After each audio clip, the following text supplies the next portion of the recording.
괴담을 보다 시청자 여러분 반갑습니다. 공포라디오 쌈무이 인사드립니다. 차돌 전재웅 형사입니다. 안녕하세요. 천문사제 혜령입니다. 반갑습니다. 임병수 탐정입니다. 괴담을 보다 시청자 여러분, 오늘 오랜만에 PPL이 들어왔습니다. 와. 자, 저희가 이렇게 광고를 받을 때마다 저희 괴담을 보다 시청자 여러분께서 정말 내일처럼 기뻐해 주심에 항상 감사한 마음입니다. 자, 그래서 오늘도 저번에 한번 알려드렸던 인터넷 끝판왕 광고인데요. 시선 너머 구독자님들께서 지난번에 그 인터넷 끝판왕에 대한 반응이 정말 뜨거웠다고 합니다. 자, 그래서 오늘 한 번 더 소개해드리기로 했거든요. 지금 인터넷 끝판왕에서는 모르면 못 받는 통신지원금 80만 원을 설치 당일 즉시 입금받을 수 있다고 합니다. 이 통신지원금은 원래 내가 내는 월요금에 포함되어 있어서 이걸 안 받으면 나만 손해보는 구조라고 전에 한번 말씀드렸었죠. 거기에 통신지원금 80만 원에 합리적인 요금 설계까지 해서 결합 할인 72만 원까지 챙겨준다고 하고요. 심지어는 꼭 가입을 하지 않더라도 견적만 받아봐도 스타벅스 커피 쿠폰을 준다고 전에 말씀드렸었죠. 다들 챙겨 드셨나요? 냠냠. 자, 여러분들이 다른 곳을 알아봤는데 현금 사은품을 여기보다 더 주는 곳을 찾으시면 차액 150%까지 보상해준다고 하니까요. 커피도 마실 겸 시간도 아낄 겸 한번 인터넷 필요하신 분들은 전화해 보시는 게 좋을 것 같습니다. 상담 전화는 365일 상시 상담으로 열려 있다고 하고요. 1555-5159 이쪽으로 전화를 하시거나 아래에 더보기란 혹은 고정 댓글 링크에서 확인해 보시면 좋을 것 같습니다. 자, 그럼 저희는 오늘도 으스스한 이야기들로 여러분의 밤을 오싹하게 만들어 드리도록 하겠습니다. 자, 그러면 오늘의 괴담 속으로 들어가 볼까요? 네. 그래도 감사합니다, 탐정님. 자, 이번 이야기는 제보자 MC가 중환자실에 누워있는 동안 겪었던 일이에요. 자, 어느 해 겨울 MC는 원래 기관지 쪽이 좀 안 좋으셨대요. 근데 갑작스런 천식 발작으로 응급실에 실려가게 되었어요. 심지어 처음 가게 된 병원에서는 제대로 조치가 되지 않아가지고 목과 폐에 관을 달고 큰 병원으로 이송돼야 할 정도로 심각했던 거죠. 정말 목숨을 건 치료가 시작되었고 간신히 MC가 깨어난 것은 쓰러진 지 3일 뒤였다고 합니다. 자, 하지만 의식이 돌아오긴 했어도 인공호흡기라고 하죠. 목 안쪽에 관을 집어넣어서 호흡을 하고 있는 그런 상태였던 데다가 수술 때문에 사용한 강한 진통제 그리고 그런 약들 때문에 굉장히 혼미한 상태였대요. 오죽하면 정신을 차리시고도 간호사가 알려줄 때까지 본인이 어디에 있는지 모를 정도로요. 평소에 눈이 나빠서 안경이 없으면 전혀 볼 수가 없었답니다. 거기다가 그 목에 관도 삽입해놨죠. 보통 그런 분들은 링거나 목에 끼워놓은 그 인공호흡기를 뽑아내지 못하도록 몸을 묶어둔다고 하더라고요. 그래서 너무 갑갑한 상황이잖아요. 그리고 중환자실은 밤이 되어도 불을 끄지 않고 몸은 묶여있고 말은 안 나오고 정말 괴로웠다고 합니다. 그렇게 눈앞도 보이지 않는 상황에서 계속 소리만이 들려오는 갑갑한 상황이 이어졌대요. 근데 그 의식을 차리고 얼마나 지났을까요? 보통 중환자실에 보면 환자분 침대를 약 45도 정도로 세워두잖아요. 근데 그 힙부의 시야 사이로 왼쪽 편에 어떤 사람 형체가 보이더래요. 허벅지 근처에 왜 우리가 학교 다닐 때 책상에서 엎드려 잘 때 자세 있잖아요. 그렇게 엎드려서 있는 사람이에요. 그리고 그 여자는 이상할 정도로 손톱이 길었는데 MC가 볼 때마다 계속 울고 있는 거예요.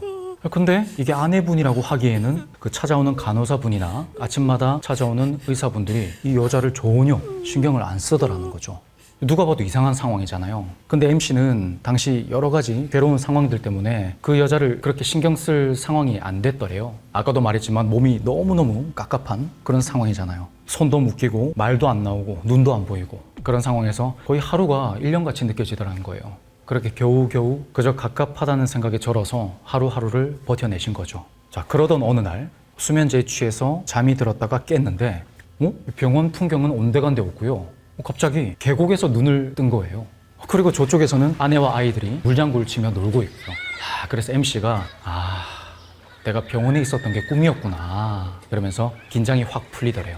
그리고 저쪽에서 아내와 아이들이 이쪽으로 오라고 손짓을 하고 있었답니다. 그래서 같이 물놀이를 하려고 그 물가로 들어가려는데 갑자기 옆에서 울고 있던 누군가가 이 MC의 손목을 확 잡아채는 거예요. 그 순간 깜짝 놀라서 그쪽을 쳐다보니까 그 손톱이 긴 어떤 손이 보이더라는 거죠. 그리고 정신이 확 들었대요. 이게 꿈이었구나 하고요. 그리고 잠에서 깨어났는데 누워있는 침대 왼쪽으로 그 손톱 긴 여자가 엎드려서 MC의 손을 붙잡고 있는 거예요. 자, 심지어 꿈은 그 한 번뿐이 아니었어요. 불타는 집에서 누님이 부르길래 그 구해주려고 달려가려는데 이 여자가 또 붙잡고, 그리고 친구들이 타 있는 버스에 올라타려고 하는데 또 이 여자가 붙잡고. 아니 이건 꿈 해몽을 모르는 사람이 봐도 뭔가 이상하잖아요. MC도 당연히 그 상황쯤 되니까 등골이 서늘해지더랍니다. 그래서 찾아오는 간호사한테 신호를 보내기로 했대요.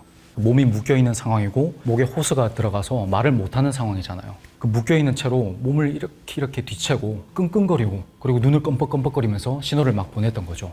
아, 그랬더니 이 간호사가 알아들은 건지 이 MC의 묶여있던 한쪽 손을 풀어주더래요. 그리고 손바닥을 갖다 대주면서 여기에다가 글자로 한번 써보라고 했답니다.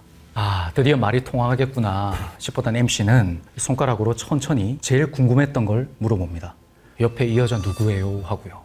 자, 그런데 그 순간에 이 간호사의 눈과 입이 활짝 열리더니 네가 빨리 치워! 이렇게 벼락같이 소리를 지르더란 거예요. 이것조차도 꿈이었던 거예요.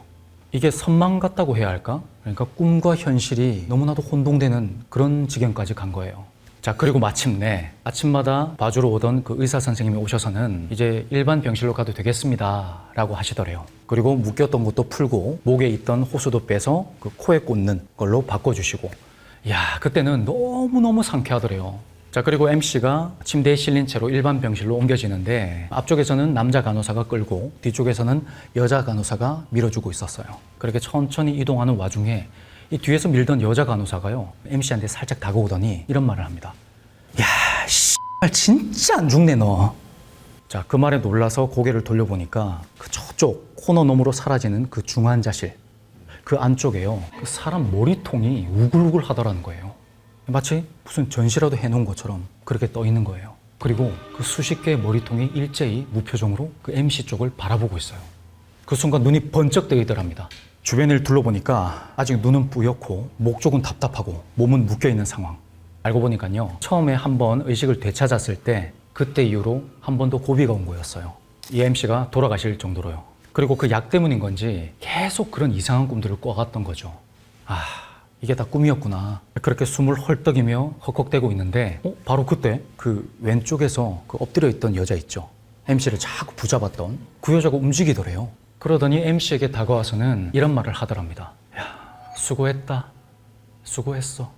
그렇게 지친 듯이 말을 한 여자는 MC의 그 머리맡 쪽으로 사라졌고 그렇게 시야에서 벗어났다고 해요. 그 수고했다는 말을 듣는데 이 MC가 그동안 겪었던 일이 있잖아요. 뭔가 구해준 것 같은 느낌에 너무 고마워서 고맙습니다. 고맙습니다. 그렇게 인사를 했답니다. 자, 그리고 이제 진짜 의사 선생님이 와서는 그동안 고생 많으셨습니다. 이제 일반 병실로 옮겨지면 이제 다 끝난 겁니다. 수고하셨어요. 이런 말씀을 하시더래요. 목에 있는 호수를 빼고 묶여있던 몸도 풀어주시고요. 그리고 아내분이 오셔서 안경을 전해주시니까 그동안 답답했던 그 시야가 탁 트이는 기분이 들더래요. 완전 해방감이 든 거죠. 자, 근데 한 가지 아쉬운 점이 있다면요, 이게 MC만 볼 수 있었던 그 여자 있잖아요. 그 여자가 그렇게 떠나기 전에 이 안경을 받았더라면 그 여자 얼굴이라도 봤을 텐데, 그런 아쉬움이 살짝 들더랍니다. 자, 그렇게 열흘 후에요, 마침 퇴원을 하게 됐어요. 아내분이 오셔서 MC를 집으로 모셔가는데 아내분이 갑자기 이상한 말을 하는 거예요. 당신하고 영상 통화할 때 옆에 어떤 여자가 보였다라는 말이었죠. MC는 엄청나게 놀랐답니다. 사실 MC가 처음에 그 의식을 차렸을 때요, 간호사분이 옆에서 휴대폰을 들어주는 식으로 확인 겸 영상 통화를 2번 시켜줬답니다. 근데 그럴 때마다 MC 옆에 어떤 여자가 있더라는 거예요. 그때마다 아내분이 MC 옆에 있는 여자분을 봤고요. 자, 그리고 놀랍게도 이 아내분이 하는 말이 자기가 아는 사람 같았다라는 거예요. 놀란 MC가 그게 대체 누구냐고 막 물어보니까 한참 동안 말이 없던 아내분이 이런 말씀을 하시더라고요. 당신이 누워있는 동안에 당신 사촌 누님이 돌아가셨다. 교통사고로 버스가 다리 위를 지나가고 있었는데 전복이 되어서 그 밑으로 떨어졌다. 그리고 영상통화할 때 당신 옆에 있던 분이 아마 사촌 누님으로 보인다. 이런 말을 하더라는 거예요. 자, 그제야 생각해보니까 좀 이상한 게요, 그 옆에 있던 여성분이 손톱이 굉장히 길었다고 했잖아요. 그런데 이 MC는 안경 없이는 바로 앞에 물건도 잘 못 알아볼 그 정도로 시력이 굉장히 안 좋은 상태였단 말이죠. 근데 왜 유독 그 손톱만이 그렇게 선명하게 보였을까? 자, 사실 이 사촌 누님 분이 살아계실 적에 그 네일 아트라고 하죠. 여성분들 손톱 꾸미는 거, 그걸 굉장히 좋아하셨대요. 그래서 이 MC 생각이 그것이 모종의 표현이 아니었나 싶으셨다는 거죠. 자, 이 사촌 누님분은 물론 MC 말고도 다른 사촌들이 많았는데 유독 MC를 그렇게 아끼셨대요. 어느 날 MC의 할머니께서 무속 쪽에 관심이 하도 많으셔가지고 이 MC의 그 사주를 보러 간 적이 있었는데 거기서 이상한 소리를 듣게 되죠. 무슨 말이냐면 MC가 40대 초반에 죽을 운수가 있다.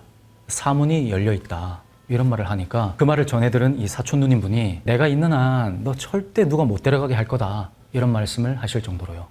그래서 MC는 지금도 그때 그 누님분이 여러 가지 그 상황 속에서 자신을 지켜주신 거라 그리 믿고 계신답니다. 원래라면 죽거나 어떤 후유증이 남아도 이상하지 않을 그 상황에서 가족들이 있던 그 계곡, 그리고 불타던 집, 그리고 친구들이 타 있던 버스, 그 여러 가지 그 꿨던 꿈들 있잖아요. 뭔가 나쁜 것들이 MC를 데리고 가려고 했을 때 누님께서 그렇게 애써서 최선을 다해서 붙잡아준 게 아닌가 하는 생각을 지금까지도 하신답니다. 제 이야기는 여기까지입니다. 제가 이 사연을 다뤘을 때요, 굉장히 슬픈 감정을 많이 느꼈거든요. 사촌 누나가 이렇게 손을 계속 잡고 있었다고 하잖아요. 네. 근데 그 뜻은 누워는 있지만 계속 자각을 시키는 거거든요. 너는 아직 현생에 있어야 돼. 현생에 있어. 그거를 끝까지 부여잡고 싶었던 사촌 누나의 그런 마음들이 비춰졌던 게 아닐까. 부디 좋은 곳으로 가셨길 간절히 바랍니다. 예, 제가 이번에 소개해드릴 사건은 정말 너무 가슴 아픈 납치 살인 사건입니다. 다 아시겠죠? 오원춘 사건이라고. 때가 2012년 4월 1일 밤 10시 32분경 오원춘 당시에 이제 조선족 불법 체류자였습니다. 오원춘 집이 이렇게 길이 있으면 좀 어두운 곳에 이제 바로 길가에 붙어 있는 집이에요. 거기 집 바로 앞에 한 3m 정도의 이제 전봇대가 있어요. 숨어 있다가 28세 여성 광모 씨가 지나갈 때 확 덮칩니다. 밀쳐가지고 넘어져요. 그런데 다시 넘어진 걸로 그냥 끌고 집으로 들어가요. 그렇게 하면은 사실 남성들도 다 당할 수밖에 없어요. 순간에 밀어서 넘어져서 그냥 바로 집에 앞이었으니까 딱 끌고 들어가니까 꼼짝없이 당한 거라고요. 그 여성을 옷을 벗기고 청테이프를 다 묶어놨습니다. 그 시간이 10시 32분경이었는데 10시 한 50분경에 잠시 화장실을 가요, 오원춘이. 그 사이에 이제 납치당했던 여성이 112로 신고를 합니다. 다행히. 신고를 하는데 그 신고했던 주요 내용이 어느 집 아닌데 초등학교 지나서 놀이터 가기 전에 내가 여기서 성폭행을 당하고 있다라는 취지로 신고를 했는데 당시에 사건을 접수했던 경찰들의 대응이 너무나 처참하게 형편없었어요. 그래서 그거를 계속 그 상황인데도 그냥 주소가 어디냐 계속 그렇게만 계속 반복해서 물어보고 끝나고 좀 있다가 오원춘한테 들킵니다. 전화한 게 들켜서 폭행을 당하고 피해자가 막 애원하고 비명소리 나는데도 그 옆에 있던 경찰관은 이거 뭐 부부싸움 같은데 그런 식으로 치부해버려요. 저도 이제 같은 경찰관으로서 어떻게 경찰관이 저렇게 형편없이 일을 할 수 있는가 좀 되게 자괴감이 많이 들었었습니다. 네. 그리고 이제 그 전화번호는 역추적을 했죠. 역추적하니까 주소지는 군산이었습니다. 보통 주소지로 직접 못 가니까 이제 보통 저희가 그럴 때는 가장 가까운 파출소나 지구대에 연락을 해요. 직접 방문해서 주소지에 있는 거주하는 사람한테 연락을 해서 어떻게 된 건지 한번 파악을 해보게 하거든요. 해보니까 거기에 있는 그 집 딸이 그 수원에서 살고 있다는 게 밝혀졌어요. 그때 이제 심각하다는 걸 느끼고 순찰차 5대 그리고 강력계 형사들을 현장으로 이제 보냅니다. 그런데 또 실수를 한 게 상황실에 근무했던 사람들이 정확히 이제 신고 내용을 보면 안에서 집 안에서 이게 성폭행을 당하는 상황이었는데 집 안이란 말을 안 해요. 하질 않아요. 그냥 뭐 초등학교와 놀이터 근처로 출동을 해라. 경찰 내부에 무전해서 예, 내용이. 그렇게 출동했던 경찰들이 집 안을 들어가 봐야 되는데 그걸 들어가지 못하고 주변만 수색을 하고 뭐 불 켜져 있는 집 정도만 확인하다가 끝납니다. 당시에 사실 이런 사건이 났으면 위치 추적을 바로 하고 그 주변에 있는 집을 다 사실 늦은 시간이지만 사람 목숨이 달린 거기 때문에 다 양해를 구하고 일일이 확인을 했어야 해요. 그쵸. 그리고 이제 이 사건 이후로 요즘에는 그렇게 하고 있습니다. 당시에는 이런 사건이 사실 없었고 현장 출동하는 경찰관들도 그때가 저녁 거의 자정 무렵이었고 그리고 또 일요일이었고 해서 그렇게 일일이 다 두들긴다는 게 약간 주저했은 측면도 있어요. 다음 날 형사들이 그 주변을 이제 탐문을 한 거죠. 탐문을 했는데 인근 주민으로부터 여자의 소리치는 소리가 들렸다라는 진술을 확보를 합니다. 그래서 수사해서 오전 11시 40분경 오원춘을 체포를 합니다. 체포를 했지만 뭐 그땐 벌써 다 끝났죠. 오원춘 당시에 불법 체류자였기 때문에 그리고 또 성범죄를 저지른 거잖아요. 그러니까 신고를 막기 위해서 피해자가 오원춘 얼굴도 봤지, 집도 알지 하니까 이제 죽여야겠다 하고 스패너 저희가 공구 있지 않습니까? 스패너로 이제 기절시켜서 목을 골라서 살인했던 걸로 밝혀졌습니다. 더 끔찍한 거는 범행 후에 시신을 처리했던 이 방식이었는데 일반적으로 이제 토막 살인 같은 경우에 이제 이게 뼈를 잘라서 이제 유기하는 방식인데 오원춘 같은 경우에는 이제 뼈를 자르지 않고 살점을 이렇게 도려내는 방식으로 해서 총 280개로 도려냈다고 하더라고요. 그래서 17개의 비닐봉지에 시신을 이제 유기하기 위해서 준비를 해놓은 거예요. 그런데 이제 사람들이 볼 때는 토막 내서 이제 유기를 하는 방식이 아니라 이 도려내는 방식이었기 때문에 인육을 목적으로 한 게 아니냐. 라는 의견이 많이 제시됐었고 그래서 경찰에서도 분명히 추가로 범행했을 가능성이 있다 해서 그 집에 있는 이제 혈흔을 모두 다 조사를 했어요. 조사를 했는데 다행히도 피해자 이외에 다른 혈흔은 없었습니다. 만약 오원춘이 이 사건에 이제 검거가 되지 않았으면 바로 이제 연쇄살인범이 됐을 확률이 매우 높습니다. 보통 살인사건이 나면 2~3명 정도의 부검의가 동원이 되는데 이번 사건 같은 경우에는 부검의만 14명 정도 동원될 정도로 굉장히 처참한 사건이었습니다. 오원춘에 대해서 좀 설명을 드리면 오원춘은 1970년생인데 중국 내몽골 자치구에서 태어났습니다. 근데 초등학교를 졸업하고 농사를 짓다가 2007년에 한국으로 돈을 벌어옵니다. 그래서 일용직 노동자를 하다가 2010년 10월에는 수원으로 이제 거주지로 옮깁니다. 그리고 오원춘이 이제 특히 성에 대한 집착이 굉장히 강했다고 합니다.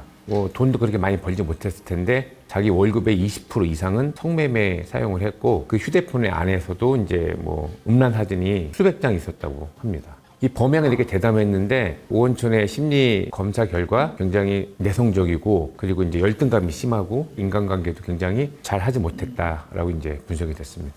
그리고 오원춘이 체포됐을 때 굉장히 위축되는 모습을 보였다고 해요. 알고 보니까 그 이유가 자기는 체포되면 경찰한테 엄청 맞을 줄 알았대요. 중국 공안처럼. 근데 이제 경찰이 때리지 않으니까 중국 공안처럼 때리지 않으니까 되게 안심을 하고 또 밥도 잘 먹었다고 하더라고요. 아유. 이걸 딱 본 순간 내가 중국 공안이었으면 좋겠다라는 생각이 딱 들더라고요. 이 얘기를 반대로 보면 오원춘이 중국에서 죄를 좀 저질러서 공안에 체포된 경험이 좀 많다라는 거를 역추적을 할 수 있죠. 그렇죠. 예. 그리고 사건 초기에 이제 경찰이 대응이 사실 굉장히 미흡했습니다. 미흡했고, 그리고 이제 112 신고된 거를 1분 한 20초 정도를 공개를 했는데, 그때도 미흡했었지만, 나중에 이제 공개된 게 피해자가 이제 오원춘한테 폭행을 당하고, 비명을 지르고, 애원하는 그런 게 공개되면서 비난이 엄청나게 폭주를 했었죠. 이 사건으로 사실, 경찰관 3명, 이 중징계 당했고 총 11명이 징계당합니다. 그리고 경찰청장이었던 조현호 경찰청장이 이 사건으로 책임을 지고 이제 자진 사퇴를 하게 되죠. 그리고 또 아까 말씀드렸었는데 그 당시만 해도 경찰이 단독으로 휴대폰 유치 추적을 할 수가 없었어요. 입법에 불비였죠. 저희가 하려고 하면 소방에 요청을 해서 해야 됩니다. 그러니까 다 할 수 있는 게 아니라 어디 구조가 필요한 사람, 그 일부 부분밖에 안 됐어요. 만약에 지금처럼 좀 바로 이제 유치 추적할 수 있었으면 좋았을 텐데 그때는 할 수 없었고 이 사건을 계기로 경찰에 위치 추적할 수 있는 이제 법률이 제정이 돼서 위치 추적을 이제 단독으로 할 수 있게 됩니다. 그래서 1심 법원에서 사건의 목적이 강간하고 인육 목적으로 했다고 이제 범행의 동기를 보고 사형을 선고를 합니다. 근데 또 이제 우리나라 보통 보면 2심 가면 또 형이 떨어지잖아요. 근데 항소심에서는 이 죄질이 안 좋고 잔인하고 하지만 인육 또는 이제 장기 매매를 위한 범행이라고 볼 결정적인 직접적인 증거가 없다 해서 이제 무기징역에 감형이 됩니다. 아유. 지금 저희가 이제 사형을 집행하고 있지 않잖아요. 그래도 사형과 무기징역의 차이는 사형은 언제든지 다시 또 할 수는 있어요. 어떻게 할지 모르고. 그리고 무기는 사실 그냥 형을 종료하고 또 석방이 될 가능성도 있습니다. 그렇죠. 예, 그러니까 이 사형과 무기의 차이는 굉장히 큽니다. 그리고 또 이렇게 공무원이 이번 사건처럼 고의 또는 이제 중과실로 국민들에게 이제 피해를 입혔을 때는 국가에서 배상을 해주게 됩니다. 그래서 이번 사건도 국가 배상을 하도록 이제 법원 판결이 났습니다. 경찰 공무원의 그 직무의 이제 의무를 위반하는 행위가 그 사망과 인과관계가 있다고 이제 판결해서 국가 배상을 해주기로 결정이 됐고 보통 이제 국가 배상이 나오면 국가에서 그냥 다 돈을 내는 게 아니라 일부분을 그 해당 공무원에게 구상을 청구를 합니다. 공무원들도 자유롭지 않습니다. 보통 한 반 정도를 청구를 합니다. 5억이면 2억 5천 정도를 그 공무원들한테 다 월급을 계속 받으면 이제 월급에서 계속 제한하는 그런 식으로 하고 있습니다.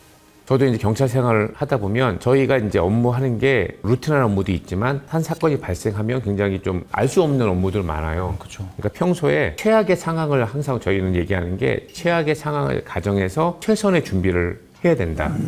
우리가 이제 무슨 경비나 다중 집회 같은 거 나갈 때도 항상 그렇게 얘기하는 게 가능한 시나리오를 다 생각을 해야 돼요. 생각을 하는 거하고 그냥 안 하고 있다가 딱 당하는 거하고는 이제 대응하는 방법이 다르기 때문에 이번 사건을 계기로 진짜 경찰에서는 엄청나게 많은 변화가 있었어요. 그때 지령을 잘못했던 상황실에 대한 대대적인 개혁이 있었고 상황실에 대한 이제 중요도가 매우 높아졌죠.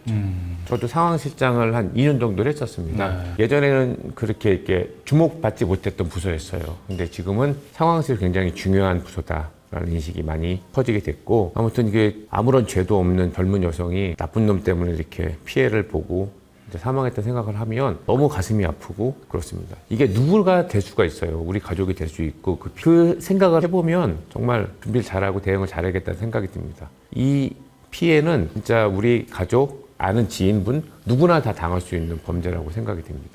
그래서 저는 경찰관으로서 이건 너무 우리 경찰 잘못했다고 생각을 하고 앞으로 이런 일이 없도록 세밀하게 준비하고 대응해야겠다라는 생각이 듭니다. 비슷한 사건 나면 시민들, 국민들도 좀 협조를 많이 해주셔야 돼요. 그럼 경찰관들이 이제 새벽 1~2시라도 하면 집을 이제 보여주시고 없다는 걸 해주셔야지 화내고 막 이렇게 싸우는 분들이 간혹 있습니다.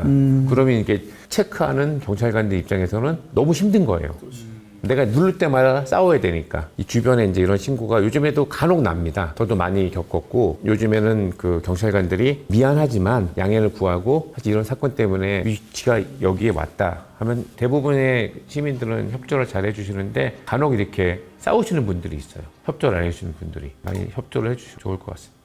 참 누군가의 희생을 통해서 뭔가가 바뀌어야 된다는 게 너무 좀 안타깝고 슬픕니다. 맞습니다. 그러니까 우리가 지금 지나가다가 보면 과속 카메라 설치된 데 보시면 엄청나게 많은 사람들이 희생을 당한 지역입니다. 거기가. 그러니까 지나가면 저희는 이제 여기다가 이런 걸 뭐하러 달았어 라고 얘기를 하지만 그 내면을 보면 여기에 사망사고가 굉장히 많이 났던 지점이 많습니다. 그러네. 그래서 만들어지는 경우가 많다더라고요. 예, 그런 게 뭐 많습니다. 그래서 1심 법원에서는 오원춘이 강 및 인육 목적으로 살인했다고 판단했는데 인육 목적으로 살인했다는 그 근거가 여러 가지가 있습니다. 우선 시신을 유기하려는 목적이면 시간 단축하기 위해서 할 텐데 일일이 살을 이렇게 저미는 방식으로 도려내는 방식으로 6시간 동안 했다는 점. 그리고 당시에 오원춘이 집 안에 공구가 많았어요. 톱든 절단할 수 있는. 근데 굳이 부엌칼을 이용해서 칼을 갈아가면서 시신을 이렇게 도려내는데 일정한 크기로 그리고 또 숫돌도 칼을 갈아가면서 시신을 이제 훼손한 점들을 볼 때 인용 목적이 굉장히 컸다고 볼 수 있습니다. 그리고 3개월 정도의 통화 목록을 이제 삭제를 했습니다. 뭔가 이 통화를 통해서 자기 자신이 들통이 날 게 있었던 것으로 판단이 되는 거죠. 뭔가 거래를 하려고 했던 예. 정황이 예. 끔찍하네요. 근데 어떻게 왜 무기징역이 나올 수가 있죠? 그러니까 저는 이해가 안 갑니다. 더 심한 말을 하고 싶었는데 이해가 안 갑니다. 정말 함무라비 예. 법전이 시급합니다.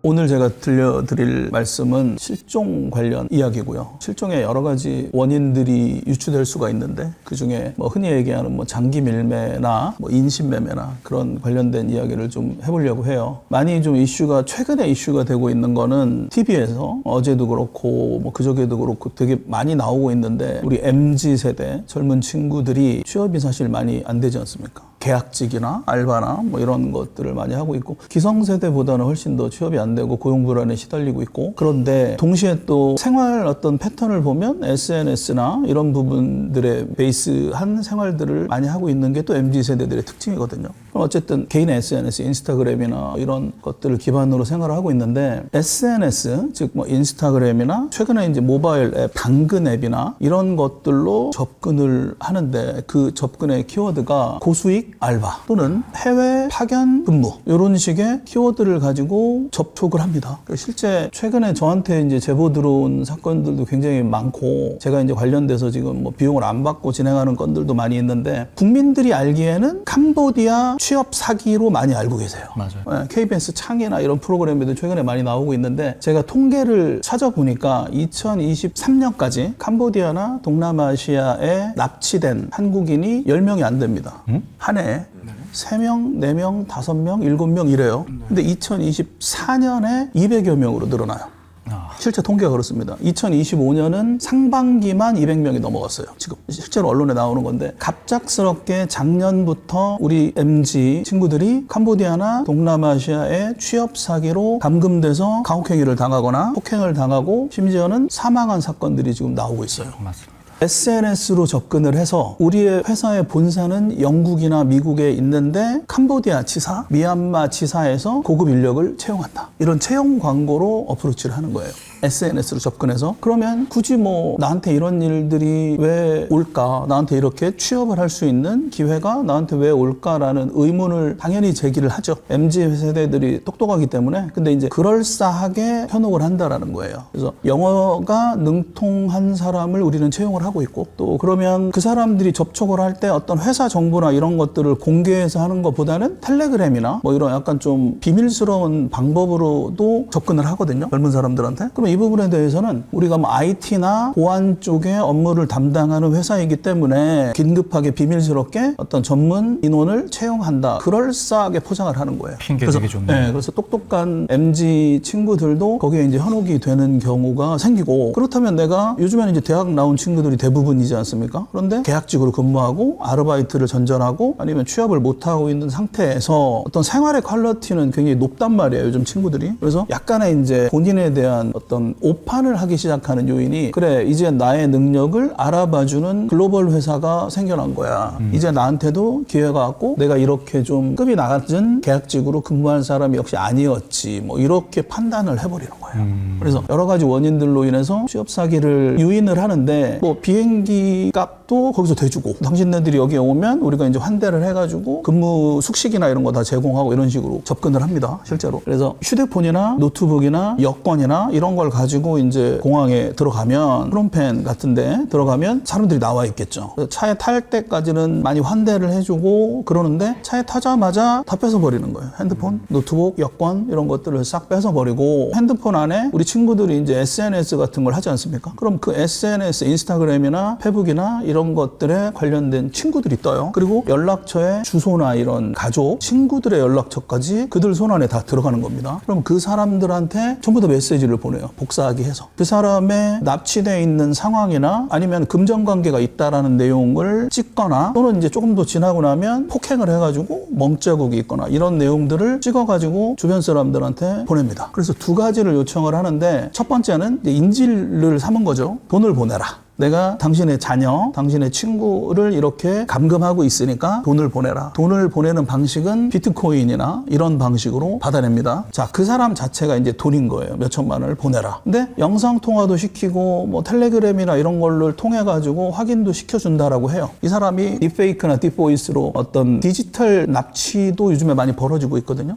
우리 아들이나 우리 가족이 아닌 다른 사람이 납치됐었는데 허위로 이럴 수도 있는 거니까. 그런데 그런 것들을 불식시키기 위해서 실제로 확인도 시켜준다라는 거예요. 실제 영상 통화하고 이 사람이 정말로 납치됐다라는 거를 인식시키고 돈을 보내라. 그렇게 하는데, 보통 그 안에 들어가서 당하는 사람들은 기존에, 저도 이제 옛날에 수배자 찾으러 캄보디아를 여러 번 들어갔는데 호텔이나 카지노 뭐 이런 건물들이 많아요. 리조트 같은 거. 근데 그게 코로나 이후에 미얀마가 가장 경기가 안 좋다고는 하는데, 그쪽 지역의 어떤 카지노나 이런 부분이 장사가 많이 안 되는 상황이라고 합니다. 그래서 비어있는 카지노, 비어있는 호텔들이 많은데, 이러한 건물들을 갱단 범죄 조직에서 렌트를 하거나 매입을 한다라고 해요. 그래서 가장 납치됐을 때, 처음에 영상통화나 자료가 들어왔을 때 가장 첫 번째 보이는 데가 깔끔한 호텔 객실 같은 데가 많이 보인다. 그런 사례들이 보고가 되고 있어요. 그래서 원래는 호텔이었던 데를 조직에서 이제 근거지로 활용하는 거가 하나 있고, 두 번째는 일반적인 땅, 부지에다가 그냥 건물을 세우고 타운하우스처럼 옆에다가 철 펜스를 치고 시큐리티들, 무장 경비원들을 세워가지고 그런 데 안에 들어가서 이제 마치 교도소처럼, 그런 두 가지 물리적인 패턴이 있는데, 최근에 TV에서 나온 건 두 번째 패턴들이 많이 나와요. 제가 제보받거나 지금 진행 중인 것들은 보통 호텔에서 진행 중인 건들이고, 일단은 나는 괜찮다, 돈만 보내면 괜찮다, 이렇게 얘기하다가 돈을 받고 나서도 풀어주지 않는 거죠. 풀어주지 않고 실제로 이 사람들을 이제 쉽게 얘기하면 인신매매를 한 거죠. 우리 젊은 친구들을. 인신매매를 해서 가장 흔히 쓰이는 게 이제 노동력 착취거든요. 염전노예 뭐 이런 내용들처럼 해외에서 해외 인신매매 조직인 거예요. 근데 이 조직에서 인신매매를 해서 첫 번째 이제 노동력 착취가 가장 많은 사례고, 두 번째는 이제 성매매, 성착취가 그 다음이 가장 많은데 첫 번째에 해당이 되는 거예요. 그래서 캄보디아 망고 단지나 태자 단지나 시아누쿠빌 이게 가장 유명하거든요. 그래서 그쪽에서 범죄 조직에서 한국인들을 이렇게 취업 사기로 꼬드겨서 들어오게 한 다음에 어떤 일을 시키냐, 노동력 착취를 하는데 우리가 하루에도 수많은 사람들한테 전달되어지는 보이스피싱,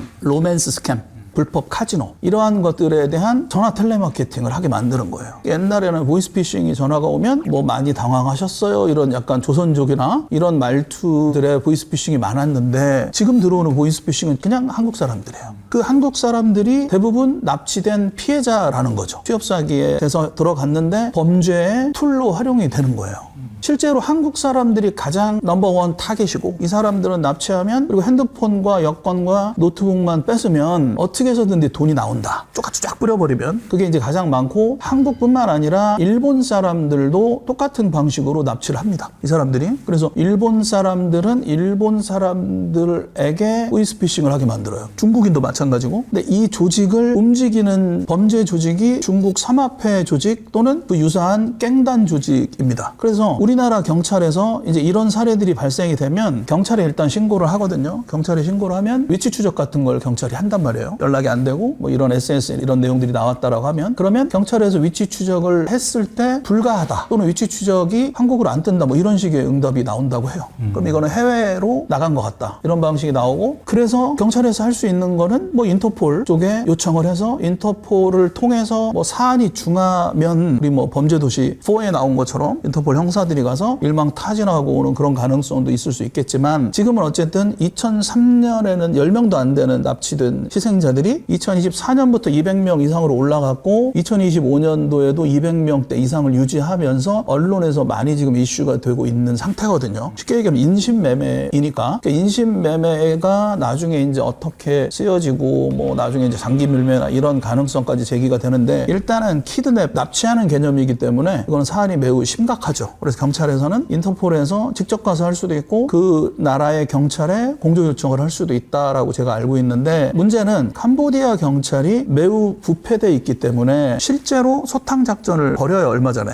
그래서 아까 시아누쿠빌이라는 지역을 말씀드렸는데, 그런 어떤 크라임 컴플렉스를 소탕을 합니다, 경찰에서. 그래서 이 사람들을 풀어주고 대대적으로 하는데, 어찌된 일인지 잡혔던 사람들이 본국에 송환되는 경우가 거의 없어요. 다시 잡혀 들어가요. 그리고 6개, 7개 정도 되는 시아누쿠빌의 범죄 컴플렉스가 있었는데 그중에 2개인가 남겨놓고 나머지는 폐쇄가 됐다라는 뉴스가 보도가 됐거든요. 나머지 2개는요? 나머지 2개는 아직 안 되고 있는 거죠. 캄보디아 경찰에서 일망타진을 했다라는 그런 뉴스가 이제 보도가 된 건데, 어느 정도는 반 이상은 폐쇄가 됐다. 근데 중요한 건 시아누쿠빌 말고 태자단지나 망고단지와 같은 다른 컴플렉스의 범죄단지가 더 많아졌다라고 보고가 되고 있어요. 캄보디아 경찰에서 사람을 탈출을 시키고 한 사람들이 그중에 일부는 다시 들어갈 수도 있고, 어쨌든 많이 부패한 상태이기 때문에 범죄 조직, 즉 중국의 삼합회나 깽단은 엄청난 돈을 많이 벌고 있겠죠. 왜? 우리나라나 주변국들을 통해서 보이스피싱을 통해서 엄청난 자금을 확보하고 있지 않겠습니까? 그 범죄 조직이 돈으로 캄보디아 경찰을 매수하고 있다는 가능성이 매우 높은 거예요. 돈을 받고 그냥 풀어준다든지 다시 납치가 된다든지 이런 방식이 많고, 최근의 뉴스에는 2명의 시신이 그 컴플렉스에서 발견이 됐는데, 그 시신에는 이불과 비닐봉지가 같이 있었고, 그 시신 중에 한 명이 우리나라 22세, 20대 청년 납치되었던 박모 씨로 돼 있고, 얼굴이나 온몸에 멍자국이 있고 이런 상황인데, 우리나라에서 방송에는 이제 이런 것들이 방송으로 다뤄지는 게 사실 얼마 되진 않았어요, 공중파에서. 근데 방송에서 나올 때는 처음에는 돈을 요구한다, 지금 말씀드린 것처럼. 그 다음에는 불법적인 그런 업무에 쓰여진다, 보이스피싱이나 뭐 불법 카지노나. 그 이후에는 실적이 나오지 않으면 뭐 구타를 하고 폭행을 하고 사망에 이르게까지도 하고. 근데 어젠가 그저께 제가 또 뉴스를 보니까 조선족 말씨를 쓰는 사람이 우리 한국 청년을 빨아 마셔 뭐 이렇게 억지로 하더라고요. 그게 약을 억지로 먹게 하는 거예요. 먹게 해서 정말 두려움에 떨면서 우리 한국 청년이 마시고 났는데 그 청년이 얼마 후에 시신으로 발견이 됐어요. 실제로. 그 영상이 어제 그저께부터 많이 이슈가 되고 있는데 문제는 본거지의 폭력 조직, 범죄 조직의 우두머리들은 다 중국인들입니다. 삼합회나 범죄 조직이고 그 이외에 어떤 그 행동대장으로 쓰는 우리 한국 사람을 놓고 이렇게 을 먹게 한 그 사람들은 조선족들이 많다라는 거예요. 그리고 이 안에서 실제로 모객행위하고 뭐 현혹하고 이런 사람들도 중국 동포라 불리어지긴 하지만 조선족들이 그런 활동들을 많이 하고 있다라고 합니다. 굉장히 심각한 문제이고 우리나라 국내 언론에서 다루지 않는 내용들이 미국이나 영국의 기사에 등장을 하거든요. 그게 바로 organ harvest라는 거예요. organ은 장기를 뜻합니다. organ harvest는 수확이라는 뜻이고 trafficking이라는 표현도 쓰는데 장기 적출이란 뜻이에요. 근데 장기 적출은 미국이나 영국 보고서에는 지금도 등장을 합니다. 캄보디아에서 실적이 없으면 구타를 하고 사망에 이르게 하는데 이제는 얘는 도저히 실적이 안 나오는 애다. 그러면 장기 적출해서 자기 쪽의 어떤 루트를 통해서 그렇게 하고 버려지는 그런 사건들이 일어나고 있다는 거. 이게 심각한 문제입니다. 작년부터 올해 나와 있는 문제고 근데 이게 이제 문제는 납치를 하는 목적은 노동력 착취죠. 불법적인 어떤 그런 일을 시키기 위한 거 하나. 두 번째는 이건 이제 성매매 쪽으로 하는 것 같아요. 그래서 1번은 노동력 착취, 2번은 성매매, 성착취, 3번이 그 사람 자체에 대한 목적이거든요. 장기 밀매 같은. 근데 장기 밀매라고 뭐 단정할 수는 없지만 미국 국무부의 TIP 보고서라는 게 있어요. 엠네스티라는 인권 단체도 있고 미국의 TIP 국무부 소속 TIP 보고서의 내용을 보면 트래피킹 인 퍼슨 장기 인신매매라는 뜻이에요. 그게 TIP가. 그러니까 미국 국무부 산하의 인신매매 보고서 자체를 정기적으로 발행을 합니다. 미국에서.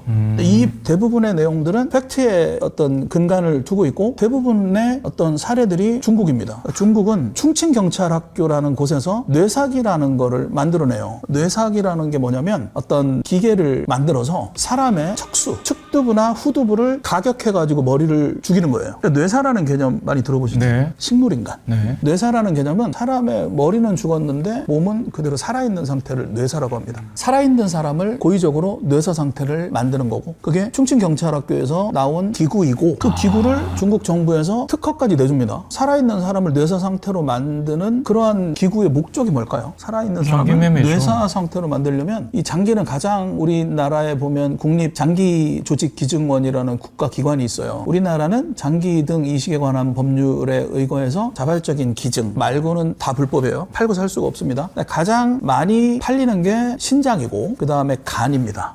그 다음은 심장이에요. 그런데 말씀하신 것처럼 각막처럼 우리 인체 조직은 뼈부터 피부까지 쓰이지 않는 데는 한 군데도 없어요. 국립장기기증원 사이트 들어가면 어느 부분까지 이식이 가능합니까? 그럼 대부분 다 됩니다. 다 되는데 어쨌든 가장 많이 이제 거래가 되는 게 간, 신장, 심장인데 간하고 신장은 사망하고 어느 정도 시간이 조금 지나도 적출이 가능하다고 하고 대부분의 적출은 이 공여자와 수혜자가 함께 병원에서 수술을 통해서 이루어지거든요. 근데 심장은 살아있는 상태에서 꺼내야 돼요. 심장은. 그래서 뇌사 상태를 만들다고 합니다. 중국에 60에서 70여 개의 장기적출 전문 국가에서 운영하는 병원이 있고 실제로 우리나라 2000년대 초반 2010년대까지 한국에 장기를 기증받기 위해 장기를 필요로 하는 사람들이 중국에 가서 원정 수술을 하고 돌아온 사례들이 굉장히 많아요. 근데 이게 출처가 불분명하니까 장기에 갔다 와서 부작용 나서 재수술하시는 분, 사망하시는 분, 다행히 잘 사시는 분들이 있는데 우리나라는 아까 장기 이식 등 관련된 법에 근거해서 그것도 사실 2000년대 만들어진 법이에요. 그전에는 뭐 스티커나 이런 데 그냥 막 붙어 있었단 말이에요. 화장실에. 국가에서 관리 감독한 게 2000년 넘어서예요. 장기 등 이식 법이 만들어진 게. 자, 그러면은 우리나라에서 장기를 내가 새로운 장기만 있으면 살 수 있다. 그렇게 장기의 수요를 기다리는 사람이 5만 명이에요. 우리나라에서. 근데 우리나라는 매매를 할 수 없으니까 장기 이식을 통해서 어떤 국가기관을 통해서 해야 되거든요. 근데 거기서 실제로 돌아가셨을 때 내 장기를 써다오 라고 공여를 약속한 사람은 5천 명밖에 안 돼요. 그럼 수치상으로 10%죠. 근데 이분들이 뇌사 상태를 우리가 인위적으로 만들어서 뺄 수는 없습니다. 그분들이 돌아가셔야 빼는 거거든요. 그리고 실질적으로 장기 이식 수술이 이루어지는 건 400에서 600건입니다. 1년에. 수요는 5만인데. 그러면 5만이라는 수요에 비해서 실제로 장기 이식 수술을 받는 률은 1%밖에 안 돼요. 국내에서. 하지만 사람이 목숨을 연명하기 위한 거는 인간의 본능이니까 돈이 있으니까 내가 하겠다. 그런 분들이 중국에 가서 했다라는 거예요. 이게 장기 이식 사업이 어마어마한 캐시카우입니다. 중국에. 그래서 아까 말씀드린 미국 국무부의 TIP 보고서, 인신매매 보고서, 뭐 엠네스티나 인권단체에서 계속해서 문제를 제기합니다. 중국에. 그런 문제를 계속 제기하니까 중국이란 나라에서 2015년도에 어떤 발표를 하냐면 우리는 더 이상 산 사람을 장기 적출해서 이식 수술을 하지 않겠다, 예. 않는다라고 공언을 합니다. 2015년도에. 했다는 소리네요. 바꿔 얘기하면 했다라는 소리죠.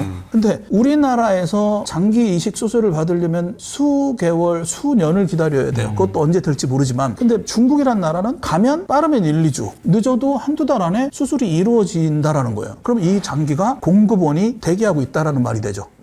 근데 그 공급원의 소스는 대부분 중국 국가 안에서 신장, 위구르라는 위구르 소수민족이 있어요. 위구르가 독립을 주장합니다. 그리고 티벳이라는 데도 독립을 주장했는데 많은 박해를 받았고, 그리고 파륜궁이라는 어떤 수행을 하는 그런 단체가 있어요. 그 단체가 많이 커지다 보니까 어느 정도 이제 문제가 생겨서 이런 독립을 주장하거나 어떤 반국가 세력으로 그들 입장에서 보는 사람들을 쉽게 사형을 언도해 버립니다. 그러니까 사형을 언도받은 사형수들, 파륜궁이나 위구르 독립을 외치는 그런 사람들, 물론 이제 그 이후에 어떤 강력범죄를 저지른 사람들도 물론 있겠죠. 우리나라보다 훨씬 더 아까 형님 말씀하신 것처럼 공안은 훨씬 그런 게 세니까. 근데 인권이나 이런 게 때린다고 하지 않습니까? 그래서 그렇게 하는 사형수들의 장기 공급원으로 쓰고 있다.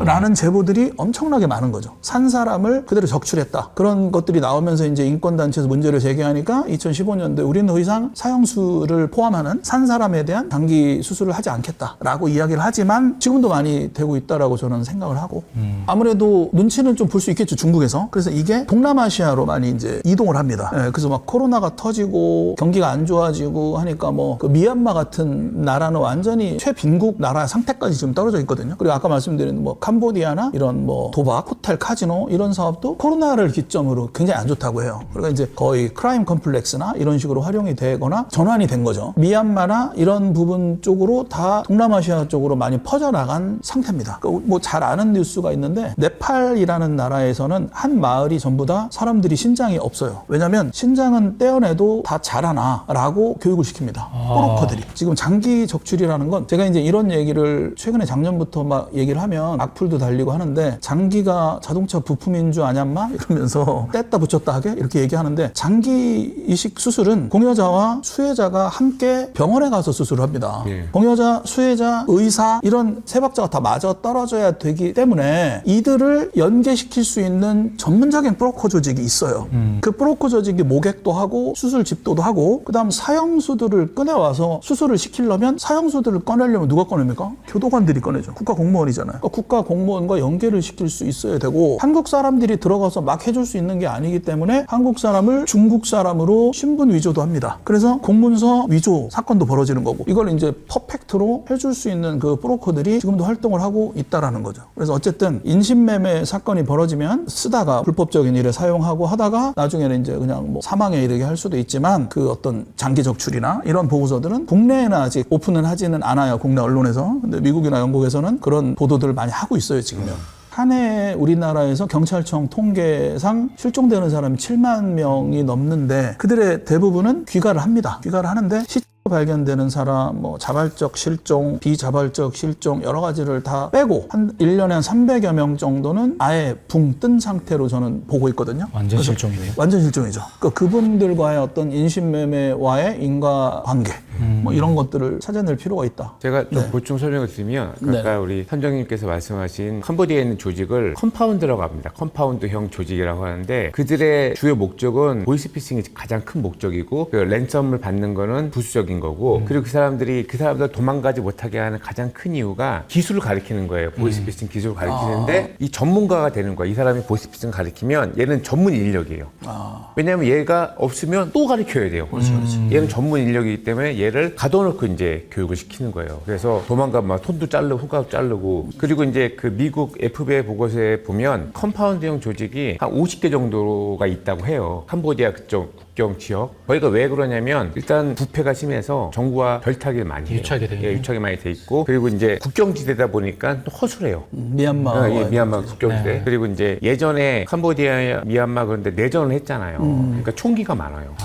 그러니까 사병을 고용할 수 있고 이런 문제점을 사실 미국도 잘 알고 있고 미국도 이걸 해결하려고 되게 노력을 하고 있는데 이 캄보디아 정부 자체의 단속 의지가 어느 정도 있는가 그리고 또 아까 말씀하셨듯이 그냥 유야무야 하면은 사실 완전히 이게 되지가 않아요. 근데 이제 어느 정도 돈이 유착이 되었기 때문에 계속 이게 되고 있다라는 걸 저희는 이제 추측할 수 있는 거죠.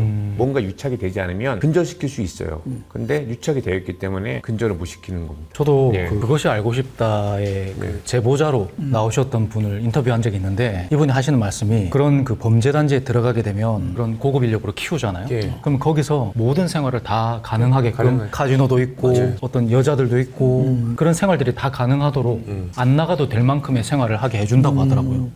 진짜 끔찍하네요. 오늘 제가 준비한 이야기는 신의 투격이란 자매 이야기. 신의 투격 뭔지 아세요? 신의 투격. 뭐 싸우는 것 같습니다. 유격 뭐 이런 건 들어봤는데 신투격이라고 하죠. 네네. 쉽게 얘기하면은 신싸움이에요.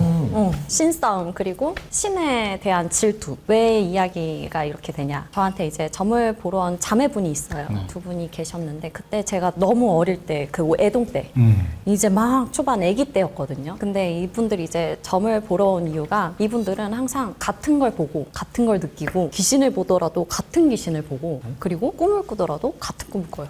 하늘 한시예요? 네, 한나한씨. 쌍둥이가 그렇지, 아닌데? 그래요. 응, 쌍둥이가 아닌데 그래서 그날도 꿈을 꾸는데 어떠한 남자 할아버지가 묘지에서 엄청 곡을 하는 꿈을 꿨대요. 동생이 얘기를 한 거죠, 언니한테. 언니 나 꿈이 이상했어 라고 했는데 나도 오늘 그런 꿈을 꿨어 라고 얘기가 나온 거예요, 두 분이. 그래서 이거는 너무 심상치 않으니까 우리 무당한테 한번 가보자 해가지고 온 게 저였어요. 그래서 얘기를 하다 보니까 이 집안이 정말 이제 당연히 조상 풍파도 나고 신의 풍파도 났지만 제일 중요한 거는 신을 받아야 되는 사람이 나와야 된다는 거예요, 이 집안에. 근데 신이 내려야 되는 집안에는 누구 하나를 딱 지정해가지고 당장 내리는 게 아니라 그 집안 모든 사람들한테 여파를 주는 거거든요. 그러니까 쉽게 왜 가면 엄마, 언니, 뭐 동생한테 이렇게까지 줄이 뻗치는데 언니를 봤을 때는 언니가 굉장히 마음이 너무 약하고 사람들한테 너무 잘 휘둘리고 그러한 면이 있고 동생은 너무 강단 있고 너무 귀해 보이는 거예요, 동생이. 그럼 답이 나왔죠. 동생한테 신이 가야 된다.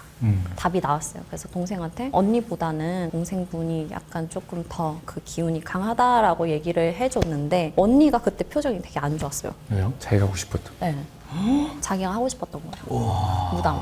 그럴 생각으로 저한테 점을 보러 왔는데 오히려 저는 언니가 아니라 동생한테 가야 된다. 얘기를 했던 거죠. 그러고 나서 그분들하고는 계속 꾸준히 연락은 했어요. 연락은 하고 관리도 하고 했었는데 어느 날 동생이 이제 신을 받아야 될 것 같다라고 이제 자기도 느끼기 시작하고 뭐 저한테도 조언을 많이 얻었었고 근데 저는 애동이다 보니까 제가 뭐 신내림을 해주지는 못하지만 조언을 굉장히 많이 해줬었어요. 네. 선생님을 만날 때 이러한 선생님도 만났으면 좋겠고 잘 알아보고 이렇게 하고라는 조언을 하다가 저랑 연락을 하다가 어느 순간 한 번 전화했었는데 선생님 저 꿈이 너무 이상해요. 어느 날부터 꿈에서 자꾸 칼이 날라와요. 칼이 자기를 막 찌른다는 거예요. 칼들이 날라와서. 그리고 몸이 불타는 꿈을 꾸고 그러한 꿈을 꾸기 시점부터 몸이 너무 아팠던 거예요. 신병이네. 신병이 아니었어요. 이게 뭐죠? 화병이 화병. 기운을 보니까 누군가가 동생한테 살을 날리기 시작한 거예요. 근데 그 살을 날렸던 범인이 언니. 언니네요. 언니. 왜냐면 동생이 이제 받으려고 준비하니까 질투를 엄청 하기 시작했던 거예요, 언니가. 그래서 그때부터 기점으로 동생한테 엄청 장문의 문자들이 막 오기 시작했대요. 니까짓 게 뭐가 무당이냐. 개구신 짓 하지 마라. 너가 왜 신을 받아야 되냐. 막 이런 식으로 그런 경우도 악담을. 있구나. 그러니까요. 악담을 막 하기 시작했던 거예요, 언니가. 그랬더니 동생이 굉장히 속상해 했었거든요. 언니가 왜 이러는지도 모르겠고 나는 그냥 정말 올바른 길을 가고 싶었던 것 뿐인데 왜 언니가 왜 이러지에 대한 의문도 굉장히 있었는데 그러다가 그냥 좀 당하고 있었대요. 어쩔 수 없으니까 살을 일단은 왔으면은 맞아야 되는 거거든요. 그러다가 또 한 날 꿈을 꿨는데 어떠한 성스러운 할아버지가 나오시더니 너한테 들어오는 모든 살들을 되돌려주겠다. 왜냐하면 신은 제자 될 사람을 절대 죽이지 않으세요. 살리면 살리지. 왜냐면 필요한 사람인 거잖아요. 복수를 신한테는. 해서라도? 복수라기보다는 일단 이 제자를 지켜내야 된다. 이 사람을 지켜내야 된다. 왜냐면 신은 이 사람이 나중에 성장해서 많은 사람을 구제중생 할 수 있는 사람으로 만들어야 되기 때문에 신의 목적은 그거잖아요. 언니하고 동생 신이 다른 거예요? 언니한테는 신이 온 게 아니죠. 아예 안 그냥 온 기운만인 거죠. 하고 싶은 거지. 맞아요. 동생한테는 온 거고. 네, 동생한테는 온 거고. 그래서 그 동생을 살리기 위한 목적이었을 거예요, 신명님께서는. 언니가 잘못했네. 그러고 나서 며칠 뒤에 엄마한테 연락이 온 게 언니가 무슨 일이 있어? 마비가 됐다. 하반신. 어쩌다가요? 그 천벌 살을 받은 맞고 아마 하반신 마비가 됐는데 그게 원인 불명. 이유 없이? 네, 이유 없이. 어느 날부터. 실화시. 네, 싫어해요. 실제 신도. 아니 근데 그 언니라는 사람도 그런 무당 쪽에는 아는 그런 게 없을 거니까 누군가에게 의뢰를 했을 거 아니에요? 무당한테 의뢰를 했던 거죠. 그 언니도 무당- 받으려고 준비를 했던 거예요. 신내림을 받으려고 다른 사람한테 그걸 한 거죠. 근데 여기로 신이 다 간다고 하면은 신이 찢어지게 돼요. 양쪽으로. 그러니까 기운이 찢어지는 거예요. 그래서 원력을 100% 제자가 써야 되는데 언니도 받고 동생도 받게 되면 50%. 그 자체가 싫었던 거예요. 그럴 수가 있구나. 그럼요. 그렇기 때문에 언니가 여기 무당이랑 이렇게 하면서 동생한테 이렇게 하면은 그 동생은 신을 안 받게 될 거다 하고 언니는 해왔던 어떤 주술적인 행위가 있었을 거예요. 그러고 나서 동생은 그러한 꿈을 꾸면서 역살로 되돌려주겠다. 그 이후부터 언니는 다리에 마비, 하반신 마비. 궁금한 게 무당들이 살을 날려달라 이런 거는 거의 안 받잖아요. 안 받죠. 그 무당을 왜? 정상적인 범주에 있는 무당이라면 그 살을 의뢰를 받는다는 자체는 상상도 못할 일이지만 저는 그러한 사람들은 무조건 다 잘못된 있긴 있답니다. 있긴 있죠. 너무 쉽게 생각하는 거예요. 자기네들이 신인 줄 알고. 그러니까 사람인데 자기네들이 나는 신이야 라고 생각하면서 내가 이렇게 해줄게 저렇게 해줄게. 사이비네. 네, 그렇게 생각을 하면은 이제 말씀하신 거 사이비밖에 안 되는 거잖아요. 목적은 돈이지 않습니까? 그쵸. 돈을 받고 그거를 받는 거고 이 사례 또한 동생한테 신이 안 가게 해줄게 너한테 가게 해줄게 라는 어떠한 그런 게 있었을 거고 동생도 그렇게 전달을 받았고 동생이. 그런데 중요한 거는 여기서 끝이 아니에요.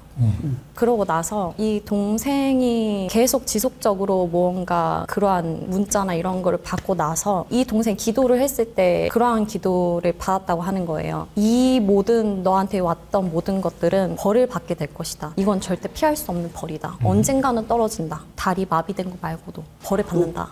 그러한 기도를 받았다고 하더라고 그 동생이. 그래서 그게 어떠한 건지에 대해서 좀 뭐라 해야 돼 걱정을 많이 하면서도 기도를 많이 했대요. 제발 언니가 목숨만은 부지할 수 있게끔 좀 살려달라 기도를 굉장히 많이 했다고 하더라고요. 근데 안타깝게도 그 언니가 생을 마감했어요. 진짜요? 네. 어떻게? 뭘로? 스스로. 아이고. 스스로 마감을 하고 동생이 그러고 나서 유품 정리 같은 거를 하잖아요. 그런 주술적인 허수아비, 재ung 이러한 것들이 좀 많이 나왔었다고 하더라고요. 어차피 이렇게 찌르는 거 말하는 거죠? 네. 찌르는 게 아니더라도 어떠한 주술적인 행위를 하기 위한 어떠한 용품들이 많이 나왔다고 하더라고요. 그러고 나서 지금 동생 같은 경우에는 여기에 대한 좀 회의감도 많이 느끼게 되고 왜 굳이 이렇게까지 그럴 수 있지. 네, 해야 되지라는 생각도 든다고 얘기를 했었었고 그래서 지금은 원래는 신을 받아야 되는 시기였지만 좀 보류를 하고 있다고 하더라고요. 아, 아직 안 받았어요? 네, 회의감을.